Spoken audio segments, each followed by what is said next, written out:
don't think I've turned on the closed captioning. Hold on. Okay. Welcome to Chalice Unitarian Universalist Congregation. We are a community of diverse beliefs and experiences, nurturing the liberal religious spirit and united by our desire to grow in love and in service. Whoever you are, whomever you love, whatever your life's journey, you are welcome here. Whether you gather with us every Sunday, once or twice a year, or are with us this morning for the first time, we are glad you're here. I'm Reverend Sharon Wiley, Chalice's minister. Our worship musician this morning is our music director, Tim McKnight. Welcome to this online worship service. Welcome to those of you watching live Sunday morning using Zoom, and welcome to those of you watching the recording of the service later on Chalice's YouTube channel. For those of us using Zoom, please notice on your menu that you have a button that says CC Live Transcript. This is Zoom's closed captioning service, and you can click on it to hide the subtitle or show the subtitle as you want. You're in control of whether that function is on or off on your screen. Also on your menu is the chat button. For those of you who like to use the chat box during the service, which you're welcome to do, and you see we're greeting each other there right now, please be sure that when you post, that you use that little blue menu to select everyone. If you only post to the host and panelists, I'm the host and the panelists, so I might not see your message during the service, and I might not realize that it only came to me. So let's all give ourselves a big hug of hello and welcome. Good morning. I want to especially welcome those of you who are newcomers at Chalice this morning. Towards the end of the service, I'll put a link in the chat box for adding your name to our email list. Our weekly email is the best way to get information about our many online groups and activities we offer using Zoom. Now, let's take a breath together.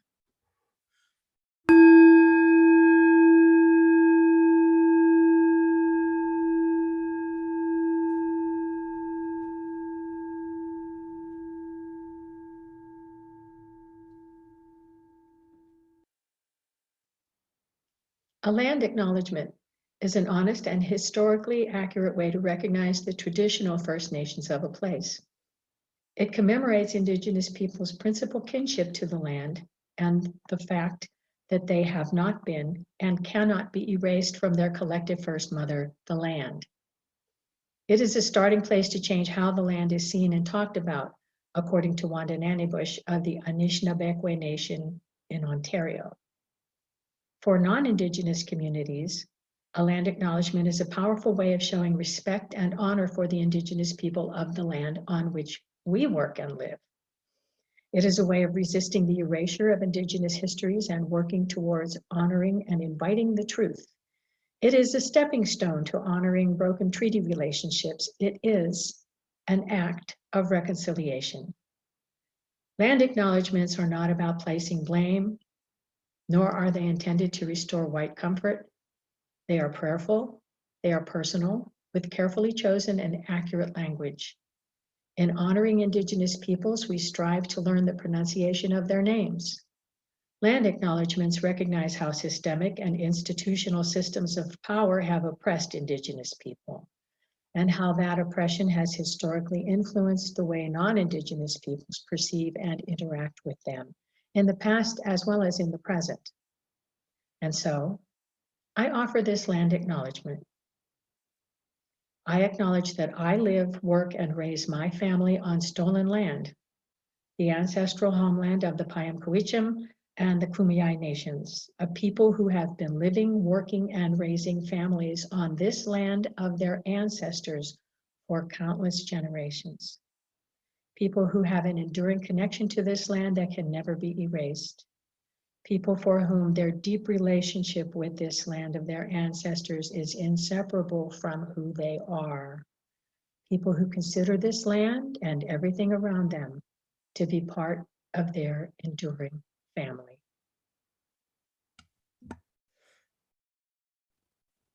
Now we light our chalice, the symbol of our Unitarian Universalist faith.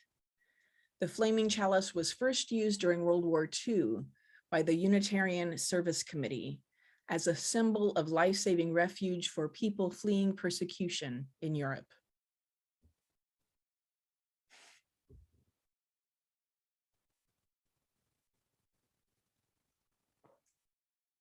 May our chalice flame burn brightly, that all who are seeking may find us.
We come together this morning in friendship, our yearning for connection, an invitation to stop and rest and be.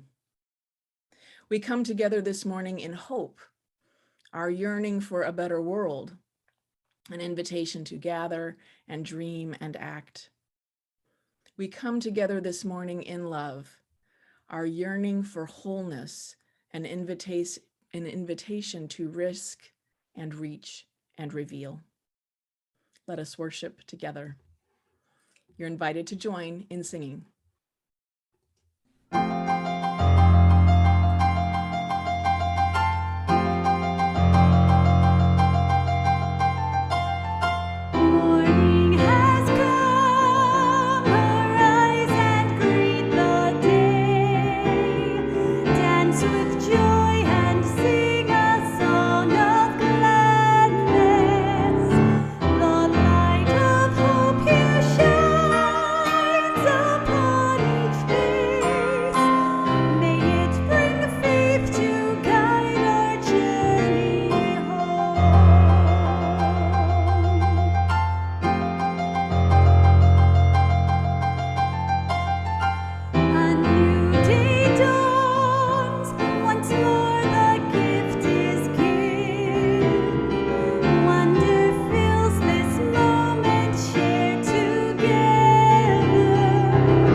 Our Sunday worship is the shared spiritual practice of our community, And we tend to the congregation during this time by sharing and honoring our joys and sorrows. If you'd like to share a joy or sorrow with the congregation this morning, now is the time for sharing in the chat box. These won't be spoken out loud. They don't become part of the recording. If you'd like to send me a confidential note about your joy or sorrow, or to make a prayer request, please email me. I'll put my email address in the chat box.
Our story this morning is meant to help teach us the skill of listening to our bodies.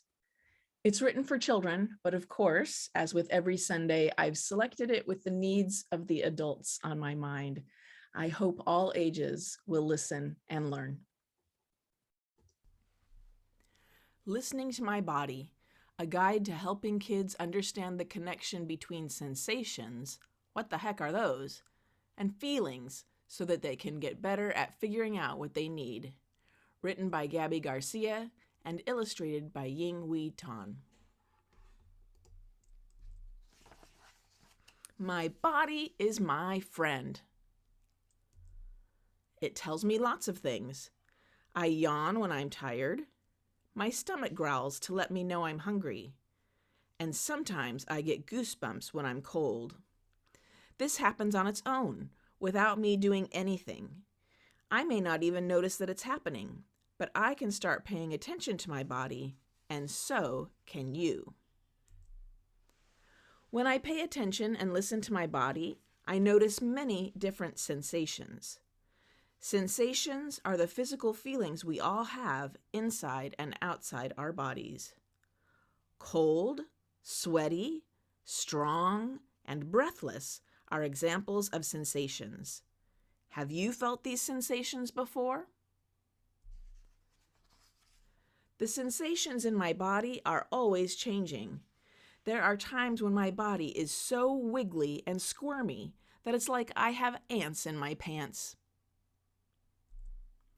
At other times, my body is calm and still.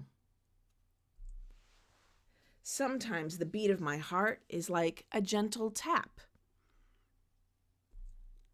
Sometimes it feels like a pounding drum.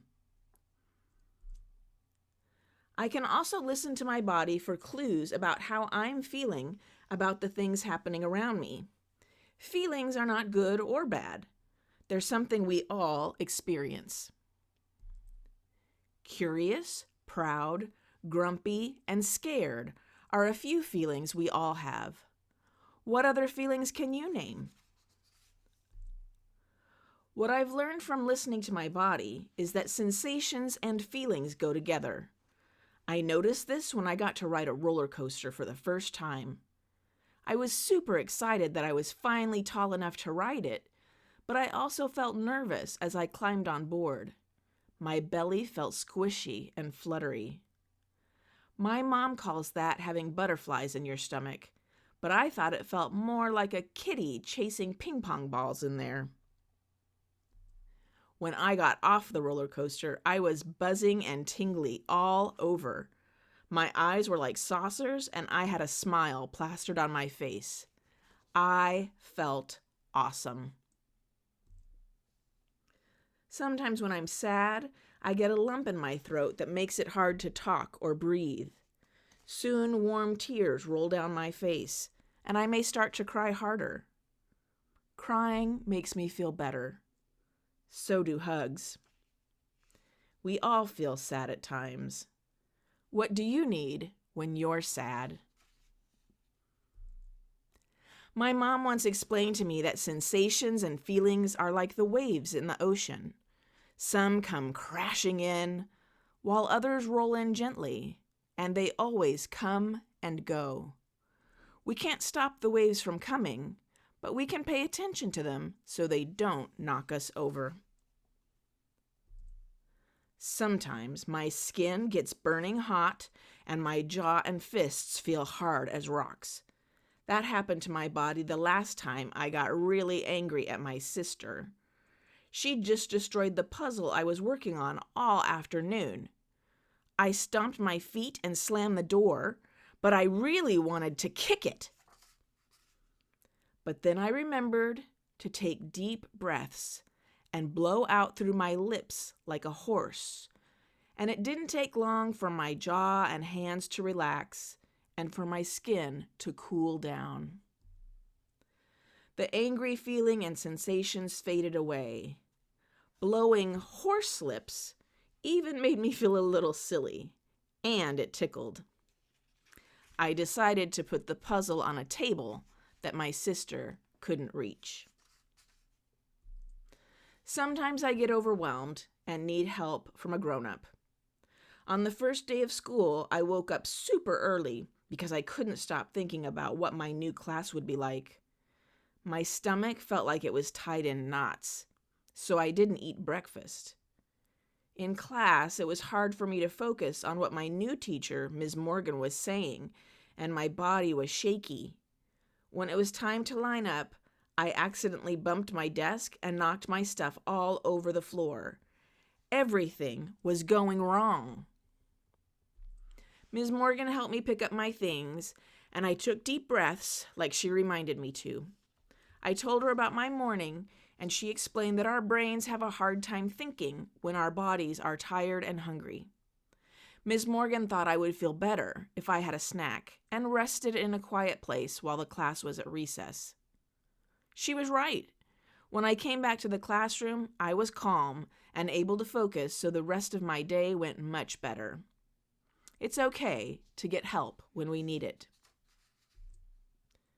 At other times when I'm upset, I can figure out what I need on my own by listening to my body.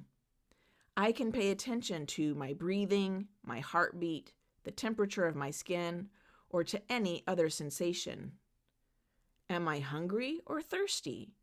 Tired or full of energy? Is my belly tense and tight, or soft and relaxed? These are just some questions I can ask myself. I can also try to name my feelings. Do I feel peaceful or playful? Confused or frustrated? Hurt or cranky? There are many different ways I may be feeling, and they are all okay. Listening to my body and naming what I feel takes practice, but it helps me figure out what I need. Do I need to have a snack, drink some water, get some rest? Do I need to take deep breaths or sing my favorite song? Do I need to sit in a quiet place alone or go outside and jump around? I can color or draw, dance, cuddle with my dog, or hang around someone I love. These are things I do that help me feel calm, happy, or peaceful. Everybody is different, so you get to decide what feels best for you. The more I practice listening to my body, the better I get at responding with care and kindness for myself. I can get better at listening to my body, and so can you. When you listen to your body, pay attention to your belly and muscles, your energy level, your breathing, your heartbeat, the temperature of your skin, and anything else you may be feeling. What sensations do you notice right now?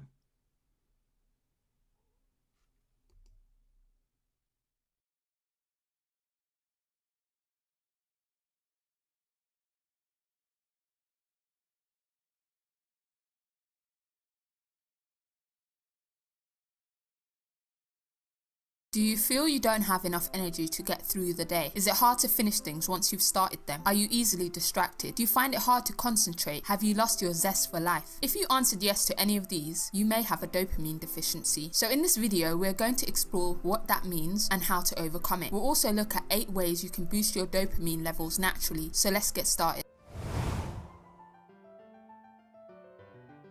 So what is dopamine? Dopamine is one of over 100 neurotransmitters in the human brain, often called the feel-good hormone or motivational molecule, because dopamine provides the drive and focus you need to be productive. It is heavily involved with attention span, focus, follow-through, motivation, and the ability to experience pleasure. Dopamine-dominant people are usually focused go-getters and a little intense. However, a lack of dopamine is associated with fatigue, apathy, lack of focus, forgetfulness, moodiness, difficulty concentrating, insomnia, sugar cravings, and lower motivation. How to boost dopamine? Unfortunately, many of the things that people do to boost their focus and energy ends up backfiring. Nicotine, caffeine, and sugar-laden fat-filled treats are all very effective at increasing dopamine levels. However, these things that provide a quick boost end up disrupting the natural dopamine production process, resulting in decreased dopamine production in the long term.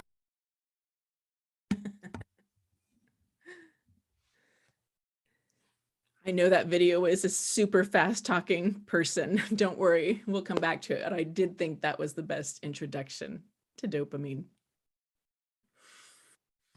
So, why do we do the things we do?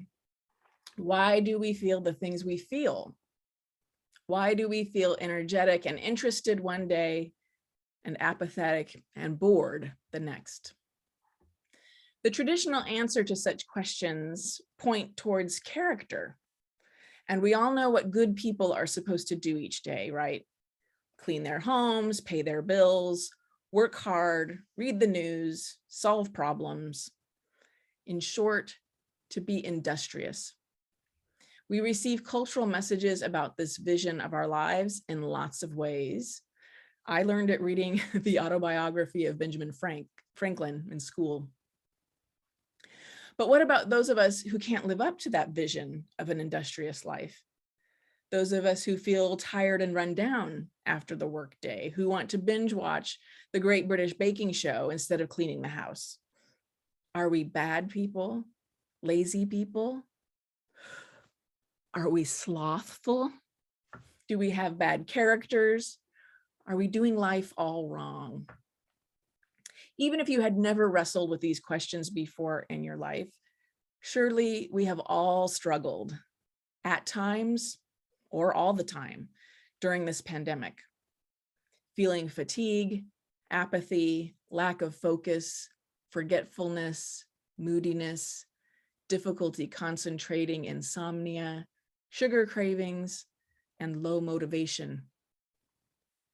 We are coming to understand through science that these feelings, these attributes, are not the signs of a weak character, but are instead expressions of biochemistry and neuroscience, the complex interactions of our bodies and brains with the experiences we're having and the events we're living through. A few months ago, I listened to a podcast about dopamine, one of over 100 neurotransmitters in the human brain. Dopamine plays an important role in making us feel motivated. And the podcast got me interested in learning more. So I followed up by reading a couple of books, both of which are fairly new. Dopamine Nation by Anna Lemke, that's still out just in hardcover, and The Molecule of More by Daniel Lieberman and Michael Long. The speaker in our video earlier spoke very quickly. So let's review these symptoms of low dopamine again, shall we? You just heard them as my description of our pandemic feelings: fatigue, apathy, lack of focus, forgetfulness, moodiness, difficulty concentrating, insomnia, sugar cravings, and low motivation. So this is the time to remind you that I'm not a scientist or a doctor. I'm your minister who just read a couple of books and has some interesting facts to share. Hopefully I've understood correctly what I've read. I want to talk about dopamine's impact on our everyday lives. But keep in mind that those symptoms I've just listed, fatigue, apathy, lack of focus, etc., are also the symptoms of depression. They're the symptoms of bipolar disorder, of chronic fatigue syndrome, attention deficit hyperactivity disorder, sleep apnea, and more. So if you're experiencing a significant disruption of your daily life, please see your doctor for care. Tending to our mental health is work for all of us, not only people who have a specific diagnosis of mental illness. We all have our ups and downs. And the pandemic has certainly made those ups and downs more pronounced and hard to live with. Learning more about what's happening in our bodies when we feel up and then down will hopefully increase our self-awareness and maybe even help us cultivate some better feelings if we can.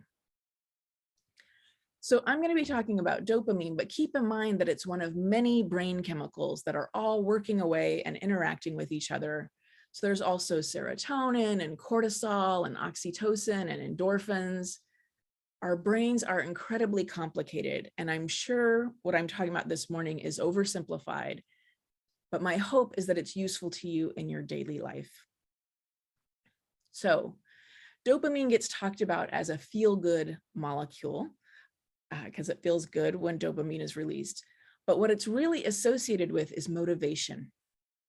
When we experience something that feels good, getting a hug, eating a cookie, listening to music, the dopamine that gets released motivates us to seek out more of that experience. At its most troublesome, dopamine is associated with addiction. It's the molecule that keeps people seeking more and more of the substance that feels good, even if the impact of seeking and using that substance has become harmful. We need to be motivated in order to live. Studies found that mice without dopamine will die of starvation, even with food available, because they're not motivated to eat it. Without the dopamine, they don't eat the food that's right there. Dopamine gets us up in the morning, paying our bills, cleaning our homes. Dopamine is the neurotransmitter that makes us industrious, gets us moving. So that sounds like a good thing, right? Like more dopamine must make us more industrious, and that would be good, more and more dopamine. But dopamine's not so simple. Dopamine gets released when we feel good, but what dopamine really likes is experiencing something good for the first time. Dopamine gets released when something unexpectedly good happens. So when you're expecting something good, excited about a great meal you put together, or a new episode of your favorite show is out, and it's as good as you expected, that's great. And it's going to release other neurotransmitters, but you're not going to get a big dopamine release from that. Other neurotransmitters get released instead. Authors Lieberman and Long call them the here and now neurotransmitters, those molecules that help us feel happy and content. Dopamine is about pleasure, which is fleeting. The here and now transmitters help us feel happiness and contentment, which are more ongoing. Dopamine is future-oriented, motivating us to keep moving for the next unexpectedly good thing. So again, we can see most clearly how dopamine works when we think of substance abuse and addiction. The first experience of a high releases dopamine. Depending on the substance, it may release a very, very, very sharp spike of dopamine, way more than we would ever have happen naturally. And the user is motivated to want the substance again. But now, the same amount of the substance as the first time is no longer unexpectedly good. So not as much dopamine is released. It doesn't feel as good the second time. So now more of the substance is needed to elicit the pleasure of the big dopamine spike. So you can see how quickly addictive behavior is formed. You need more and more of the substance in order to release the same amounts of dopamine that your body felt that first time. And dopamine itself keeps you motivated to keep seeking the substance. So I'm using the example of addiction as an extreme expression of what dopamine can do, because I think most of us are probably familiar with how addiction is felt in the body. But there's a huge difference in the amount of dopamine that gets released doing something like listening to music compared to using a substance of abuse like heroin. So dopamine keeps us motivated, and dopamine likes more of a good thing, wants more of a good thing, because more keeps the experience new. So dopamine doesn't just want more of a good thing. Dopamine likes the unexpectedness, the newness. So you can see how that works when you think of things, again, looking at addiction, things like playing video games or gambling. These are two experiences that are very carefully calibrated to keep people coming back for more. That means they need to provide unexpected newness from periodically, and they need to provide enough reward, enough pleasure. If you never win at gambling, that's no fun. There's no pleasure, there's no dopamine, and you would stop gambling. No one would gamble. If we always win at gambling, I don't know what that is, but it's not gambling anymore. It's not especially fun. The money might be a reward, but it's not a dopamine release. Experiences where you win all of the time are the kinds of games that very young children play, right? It's not pleasurable for adults. So what makes gambling gambling is that you win sometimes. You win enough that it's rewarding, but you don't win so often that it's easy or predictable. The same is true with video games or other computer games. And it's not just that the games just get harder and harder either, because that might not provide enough reward. I've noticed one of the games I play, it gets harder and harder, and then it'll drop back down to an easy level for a while, and you build back up again. If it was never enjoyable and easy, I'd stop playing. I don't want a game that's just harder and harder forever. So dopamine wants pleasure, but it wants pleasure that's unexpected. So again, I've chosen examples that can lead to addiction because these are really obvious how they work. We know that casinos and game makers invest a lot of time and effort to figure out that right combination of reward to keep you coming. So they have the reward surprise balance down to an exact science. They know just how to keep people coming back for more. So dopamine keeps us motivated. Dopamine wants more of a good thing, and dopamine likes to keep the experience new and unexpected. So the next thing to know is that the body wants to keep dopamine at a steady level. Author Anna Lemke writes, in addition to the discovery of dopamine, neuroscientists have determined that pleasure and pain are processed in overlapping brain regions and work via an opponent process mechanism. Another way to say this is that pleasure and pain work like a balance. So imagine our brains contain a balance, a scale with a fulcrum in the center. When nothing is on the balance, it's level with the ground. When we experience pleasure, dopamine is released in our reward pathway and the balance tips to the side of pleasure. The more our balance tips and the faster it tips, the more pleasure we feel. But here's the important thing about the balance. It wants to remain level, that is, in equilibrium. It does not want to be tipped for very long to one side or another. Hence, every time the balance tips towards pleasure, powerful self-regulating mechanisms kick into action to bring it level again. These self-regulating mechanisms do not require conscious thought or an active will. They just happen like a reflex. I tend to imagine the self-regulating system as little gremlins hopping on the pain side of the balance to counteract the weight on the pleasure side. The gremlins represent the work of homeostasis, the tendency of any living system to maintain physiologic equilibrium. Once the balance is level, it keeps going, tipping an equal and opposite amount to the side of the pain.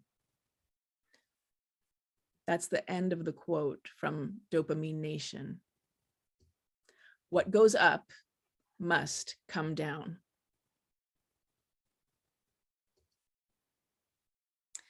So this is why, so let me just make clear, because I'm talking about what dopamine wants. Dopamine wants more, dopamine wants unexpected. That's just dopamine. Our body is trying to do something else. Our body is trying to maintain homeostasis. And that's where this pleasure and pain comes in, and other neurotransmitters and things are released when the pleasure tips too far. So this is why things happen like heavy drinking is followed by a nasty hangover. This is why prolonged substance abuse leads to more and more pain. Addicts reach a point where they're no longer even trying to achieve pleasure. They can't feel the pleasure anymore, but they're actually working to stop the pain that comes from too much substance, that comes from substance abuse and too much dopamine, among other things that are happening in the body. So to review, dopamine keeps us motivated. Dopamine wants more of a good thing. Dopamine likes to keep the experience new and unexpected. And when dopamine goes up, it will subsequently go down. So here's a dopamine story from a friend of mine. Some years ago, she went skydiving for the first time. It was incredible, exhilarating, thrilling. What a dopamine rush. When she came to the ground, she was crying with joy and wonder.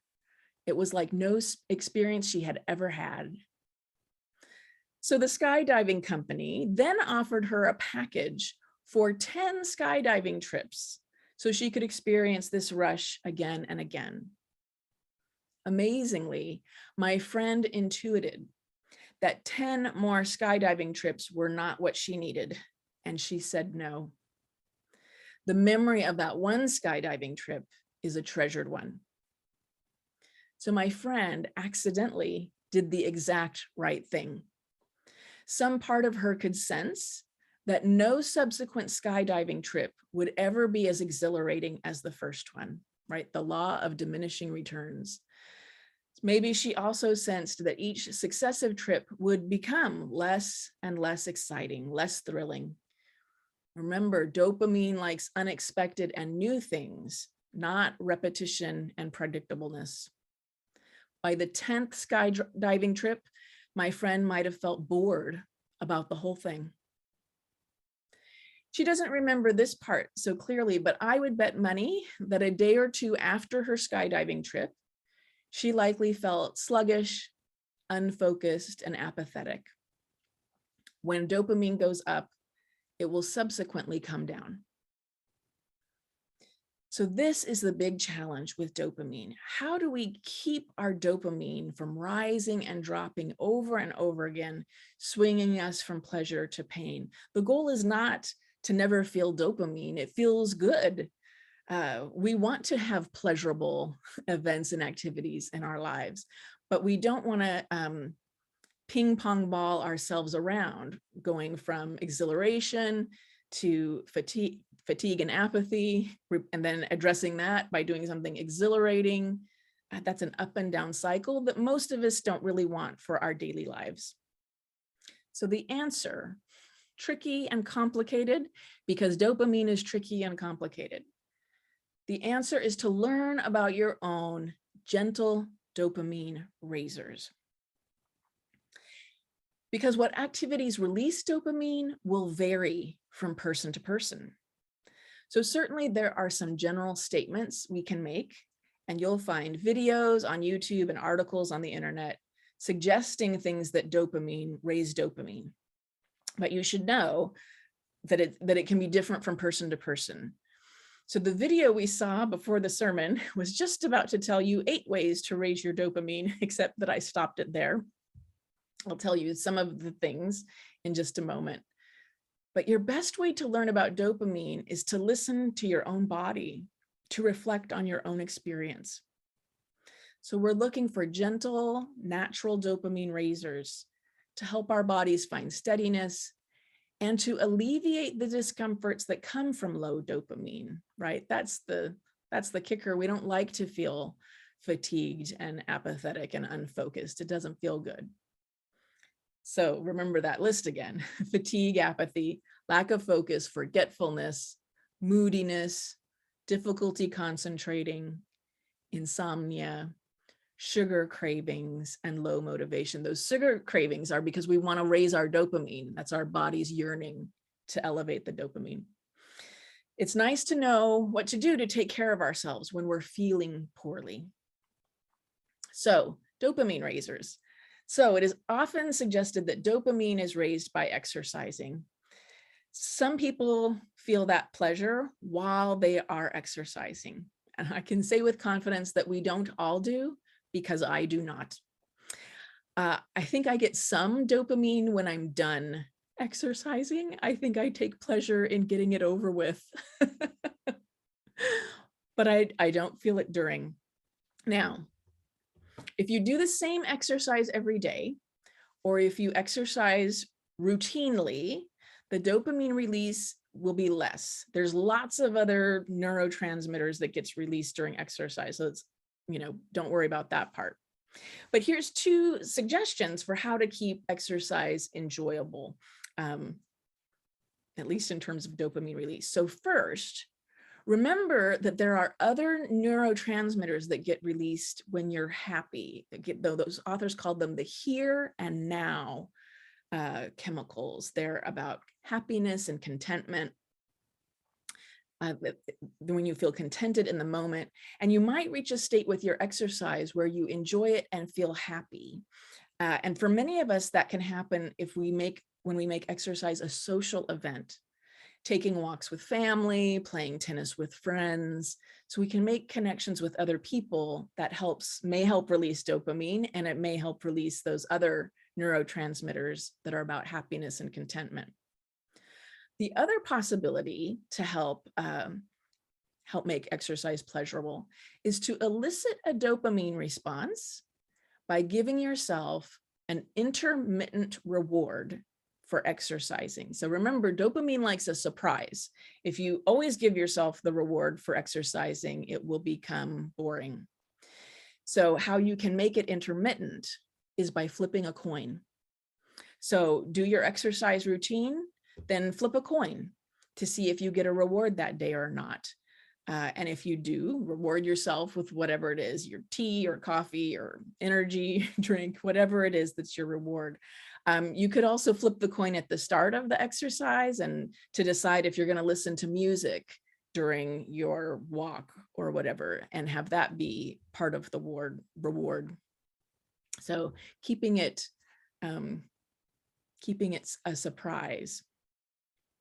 So activities to explore, to think about in terms of, reflecting on what feels pleasurable in your own body.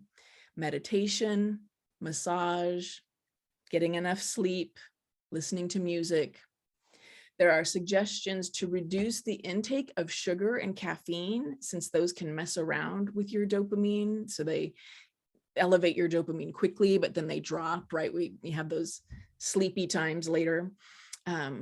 Another suggestion is to eat foods that help your body make dopamine. Foods like almonds, bananas, avocados, eggs, beans, fish, and chicken.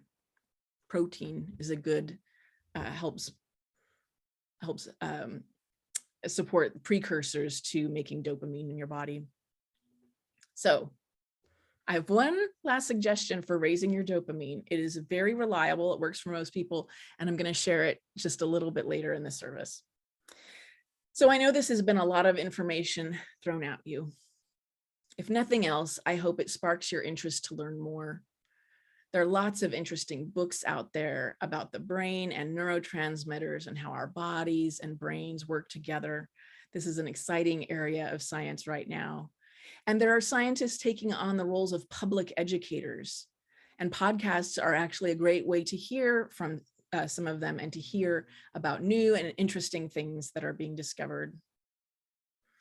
The next time you're feeling a little blue, and it might be right now, and overwhelmed by these pandemic times, I hope something I've shared this morning will prove useful and helping you feel a little bit better. May it be so. You're invited to join in singing.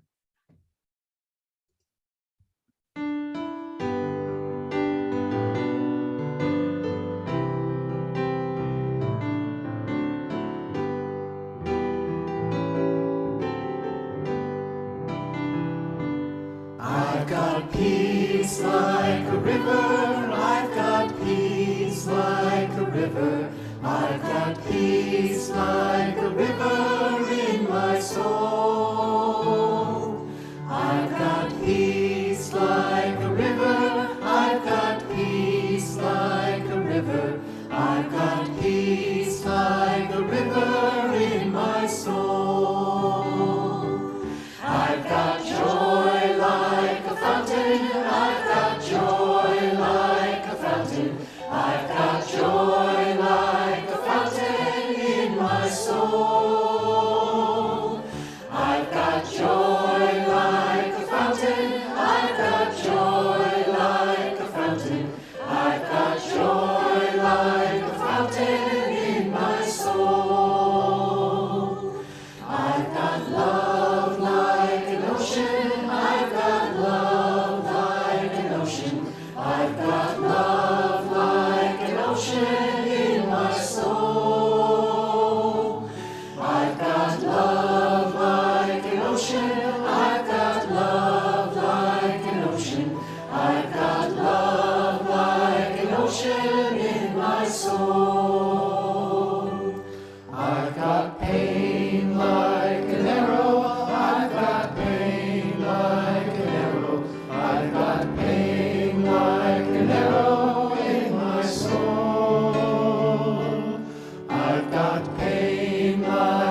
I've got strength like a mountain in my soul. I've got strength like a mountain. I've got strength like a mountain. I've got strength like a mountain in my soul.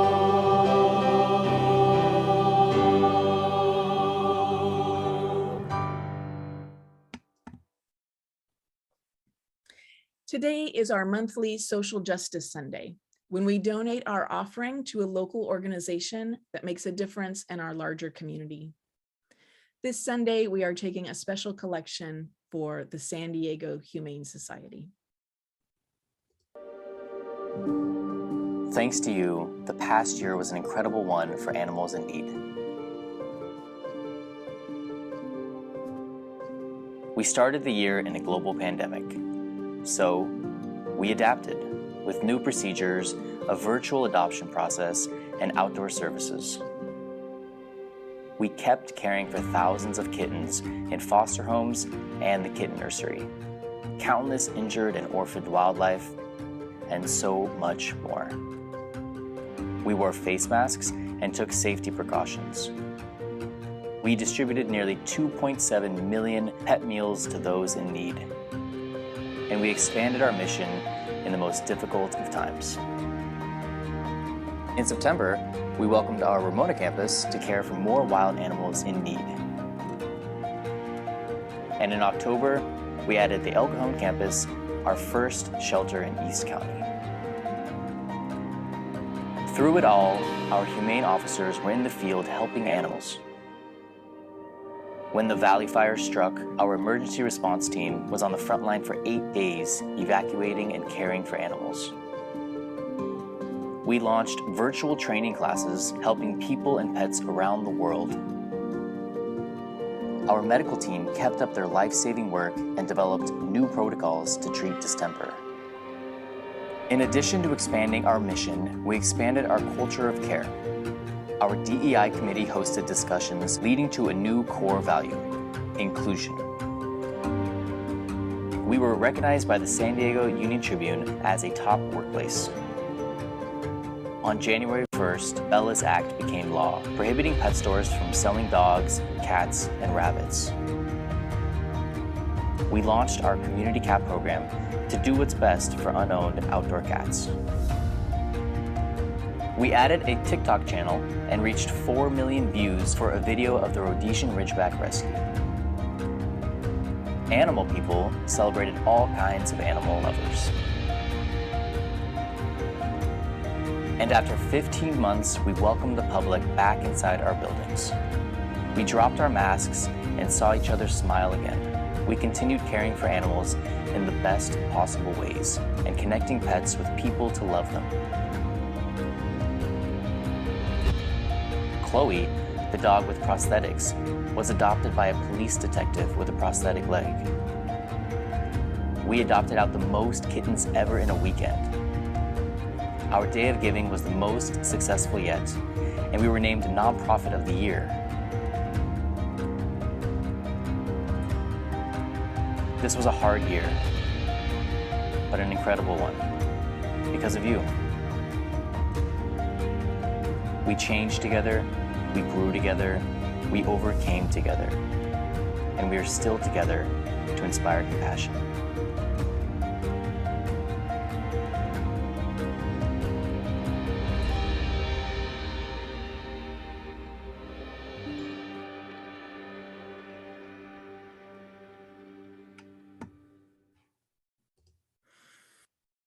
So there are two ways to donate. You can make a donation directly to the San Diego Humane Society, and I will put the link in the chat box. And that way you can be on their mailing list and get news and updates directly from them. Or if you prefer, you can text your donation to Chalice and we'll forward the donations as coming from the congregation. To indicate your donation is for this special offering, please text your dollar amount and the word justice, because this is our monthly justice collection. As a side note, this collection has been planned for January for some time, but it happens to coincide with a call to honor Betty White, who died just a week ago, with donations to animal welfare organizations, which was one of her passions. So it is an extra blessing that our donation to the Humane Society this month will honor her memory. Please give generously.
Please join me in dedicating our offering with words of affirmation.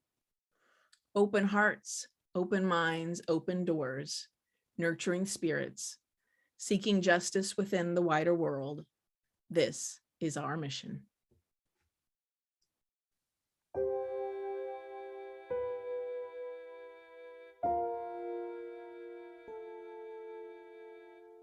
There was a time when I flew higher, was a time the wild girl running free would be me.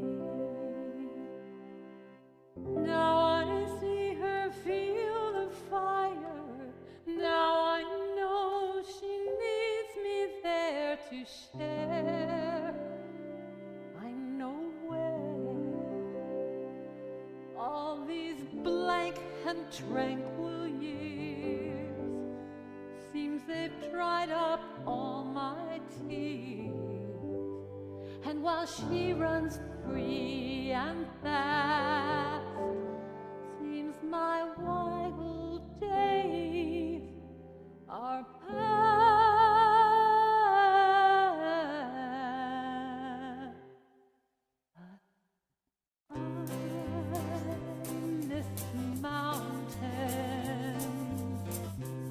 I miss the dizzy heights, all the manic days, and the dark, depressing nights.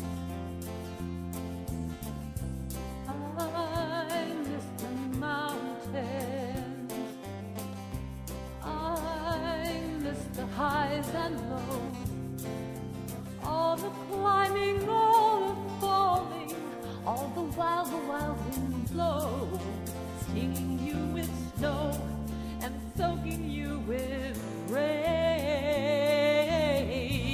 I miss the mountain, I miss the pain. Mountains make you crazy, here it's safe and sound. My mind is somewhere hazy, my feet are on the ground. Everything is balanced here and on an even keel. Everything is perfect. Nothing's real. Nothing's real.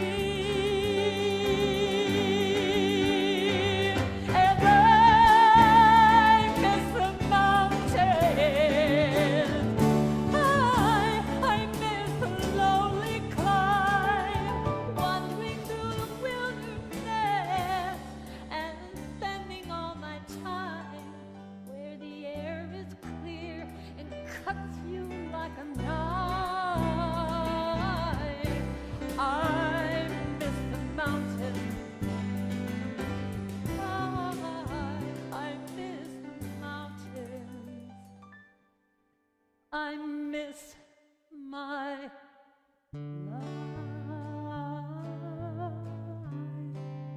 I miss my life.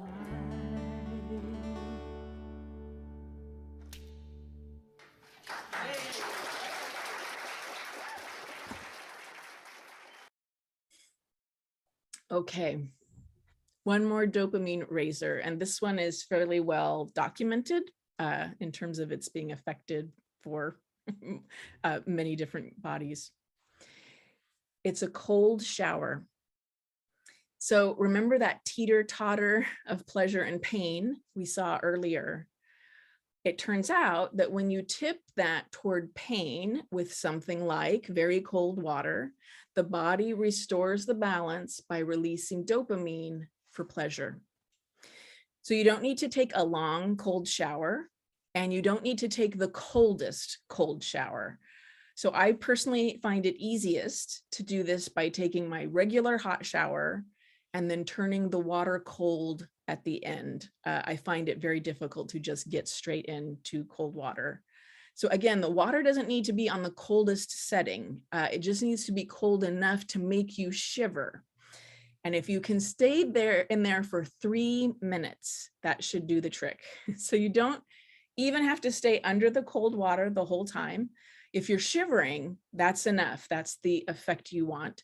And if you're, as long as you're shivering, you could stand next to the cold water instead of under it and stick your foot over, your leg over.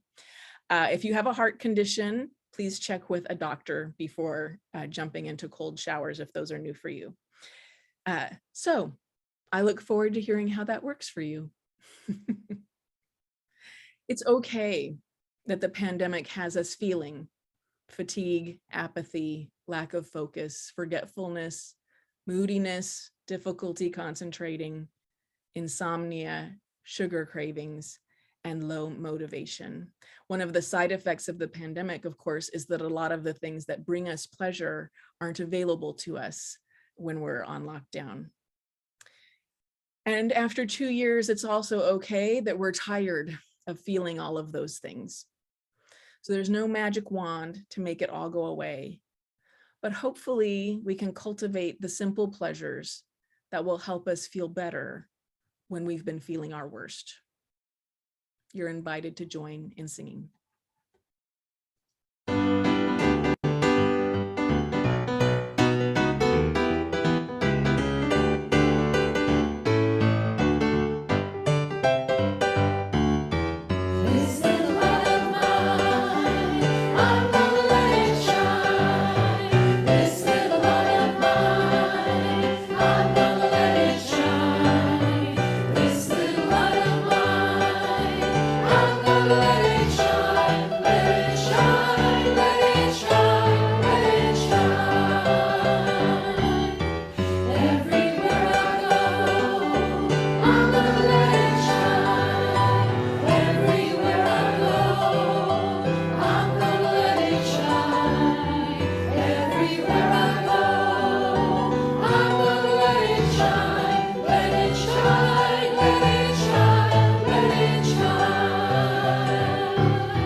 So before we close the service, I'd like to remind newcomers to please use the link in the chat box I'll be putting there now to add your name to our email list.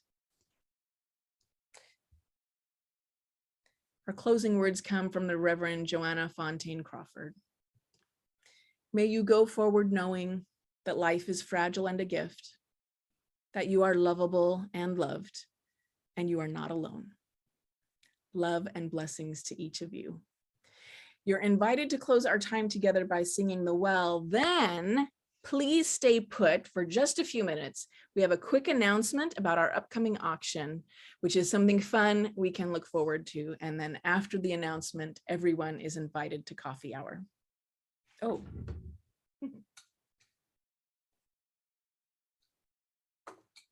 There we go. Blessings.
Judy Wynn. I'm the co-chair of the 2022 Chalice online auction, which will be held February 27th through March 6th this year.